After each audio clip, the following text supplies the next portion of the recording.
I'm going to share 5 hacks with you that can dramatically improve your curls right now. I wish I knew these hacks when I first started my curly hair journey because these were truly game changers for me and for others who have taken my advice. These hacks will help you get less frizz, a better style overall, and better hold that lasts longer. And if you watch until the end, I'll show you the top mistakes that can sabotage your curls. If you're new here, I'm Delilah and I help people with curly hair like you get better at caring for and styling their hair so you can simplify your routine and wear your curls with confidence. Now the first hack is to know how much product to use, and this is an estimation about how much, but it's a really good starting point, especially if you're new to embracing your curls and you're not exactly sure. So what you do is you grab all of your hair and you take it and you put your fingers around it and you squeeze, and then you just slide out, and you have the space that's left is about how much product you would need. Plus, you're gonna add more for the length of your hair. So the shorter your hair is, like if it's like, you know, this short or shorter, then you can use that amount. And then I would increase a little bit more for longer hair. And that would be like a really good starting point for how much product to start off with. And then you can add more as you see how your results turn out. So if you don't have enough definition, if you don't have enough hold, if it's a little frizzier than you'd like, then you can increase the product that you use. But I would do very small increases because when you put too much product in your hair, there's no going back from there. Now, the second hack is going to help you more evenly apply your products and get it to spread more easily in your hair. So this is emulsify your products. And I'm talking about anything that you are leaving in your hair with the exception of mousses and foams, which I will show you. So curl creams, leave-in conditioners, gels, jellies, custards, all of these need to be emulsified before you apply them to your hair. So let me show you what that looks like. So I'm gonna start off by showing you how this is done with a curl cream. So you want your hands to be wet when you're doing this. So I always spray a little bit of water if I'm not in the shower doing this. And then apply a small amount of product and emulsify. You can already see that it's spreading all over my hands, and you keep on emulsifying and you get more and more product. Look at that. My hands are completely white from just the tiniest little amount of product. And now I can use this on all of my hair. I don't have to apply more product, and it means that it spreads a lot more easily. Now let's try that with a gel. So again, I clean my hands so there's nothing on them. Wet hands, a very small amount of gel because I don't use a lot of product, even if it's really runny. And just emulsify. And it's everywhere, it is all over. So instead of just having a little bit of product in the middle of my hand, I now have product all over. That's more surface area. It makes it so much easier for applying and making sure that it really spreads all over. Now, when you're working with mousses and foams, things are a little bit different because these products have a lot of air in them and you don't really want to get rid of that. So the easiest way to make sure that you apply correctly when you're using a mousse and a foam is to pump out the product, the amount that you're going to use. And then you want to very lightly kind of spread it around your hands. So you kind of get it everywhere, but you don't want to emulsify because if you do that with some of them, this one actually emulsifies really well. So this is a really poor example, this Trailex one. But with most of them, when I do that, it kind of disappears and then there's like nothing left on my hands. So I recommend that with mousses and foams, you do it a slightly different way. Hack number 3 is a great way to make detangling easier and help your curls clump a little better. And that is when you apply your conditioner in the shower, wait a couple of minutes and then add some water to your hair, scrunch in some water, and then start detangling.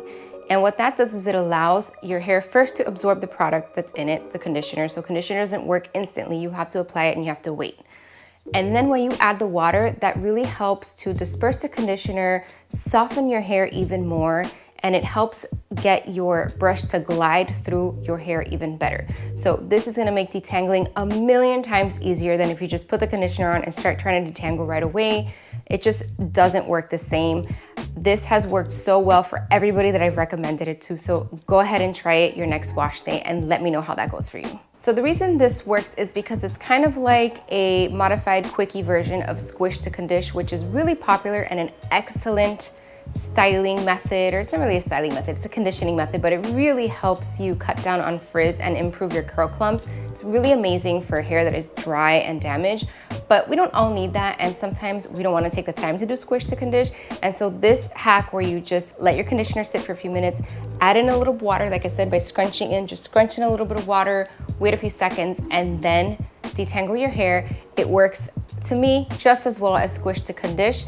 However, I have really fine soft hair, so for other hair types, it may not be just as good as squish to condish, but it's good enough, and so I can't wait to hear how that works out for you. Hack number 4 is great for adding definition and hold to your hair so you can have less frizz. And it's really easy. When you are drying your hair, whether you're diffusing or air drying, when your hair is almost dry, you can glaze a little bit of product over your hair. Let me show you what I mean. So let's say your styling product was a mousse, a foam, or a gel. For example, I'm gonna use a gel in my example. We're gonna take a very small amount.